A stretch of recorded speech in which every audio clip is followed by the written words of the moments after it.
আপনাকে দেখে অনেক খারাপ দেখাচ্ছে। আচ্ছা, আপনার বয়স কত? তো 19 বছর। 19। আচ্ছা, কিসে পড়েন আপনি? তো কলেজে পড়ছি। কলেজে পড়েন? পড়াশোনা কেমন আপনি? ভালো হচ্ছে না। আচ্ছা, ঘুম হচ্ছে ঠিক মতো?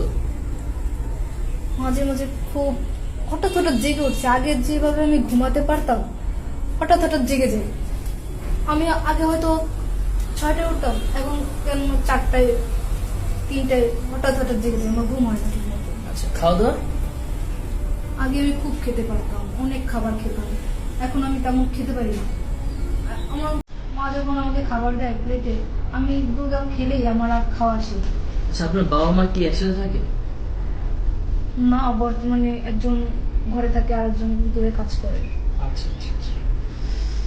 আর আপনার বন্ধু বান্ধবের সাথে কিরকম সম্পর্ক আপনার? মানে সবার সাথে কি ঘোরেন?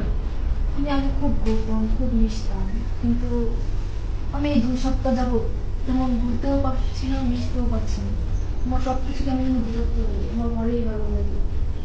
বন্ধু বান্ধব, মা বাবা, আত্মীয় স্বজন কাউকে ভালো লাগে না। বেশিরভাগ সময় তো আপনি অন্ধকারে কাটান।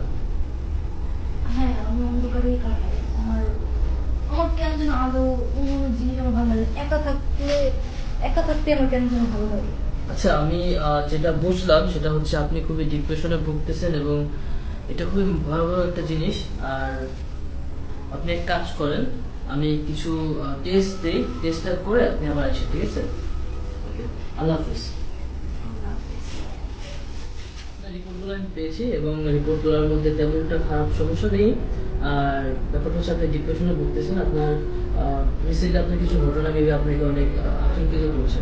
যাই হোক, আমি আপনাকে কিছু করতে বলবো, সেটা হচ্ছে আপনাকে করতে হবে। আপনি কি রাজি আছেন? হ্যাঁ, করবো। আচ্ছা, প্রথমত হচ্ছে আপনাকে নিজেকে ব্যস্ত রাখতে হবে, যাতে আপনি একা একা বোধ না করেন এবং সব সময় প্রতিটা সময় আপনার একজনের সাথে থাকতে হবে। একা কিন্তু থাকা যাবে না, ঠিক আছে? আচ্ছা, আর বাবা মার সাথে ভালো একটা সম্পর্ক বজায় রাখবেন এবং আপনার যে ফ্রেন্ড সার্কেল আছে, বন্ধু বান্ধব, তাদের সাথে আপনি ঘোরাফেরা করবেন। এবং আপনি কি করতে পছন্দ করেন, মানে আপনার প্রিয় জিনিসটা কি? আমার কিছুই ভালো লাগে না।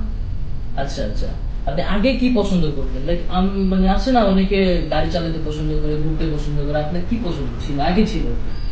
আমি ফ্রেন্ডদের সাথে মিশতাম, ভালো না। তাহলে এক কাজ করেন, আপনি এখন থেকে বেশি সময়টা আপনি বন্ধু বান্ধবদের সাথে দিবেন এবং খেলাধুলা করবেন, যেহেতু আপনি অনেকদিন ধরে খেলাধুলা করছেন না। আর ওই যে আপনার ঘোরাফেরা করতে হবে, টিভি দেখতে হবে, নিজেকে ব্যস্ত রাখতে হবে, যেটা বলছিলাম। আর পরের বিষয়টা হচ্ছে যে আপনি গান শুনবেন, কারণ গান কিন্তু আপনার স্ট্রেস রিলিফ করে, অনেকটা স্ট্রেস রিলিফ করে। আপনার যে বন্ধু বান্ধবী আপনাকে নিয়ে আসছে, ওটাতে আপনি বলবেন, আপনি ওকে সবসময় দেখে রাখবেন, ঠিক আছে? আর আপনি গান শুনবেন এবং বাইরে ঘুরবেন, বিভিন্ন মাঝে মধ্যে আপনি চেষ্টা করুন প্রতি মাসে বিভিন্ন জায়গায় ঘুরতে যাওয়ার জন্য, কারণ এটা খুবই প্রয়োজন। আর হ্যাঁ, এইসব ডিপ্রেশনের জন্য এখনকার সময় যে ছেলে মেয়েরা আছে, তারা হচ্ছে সুইসাইড অ্যাটেম্প করে এবং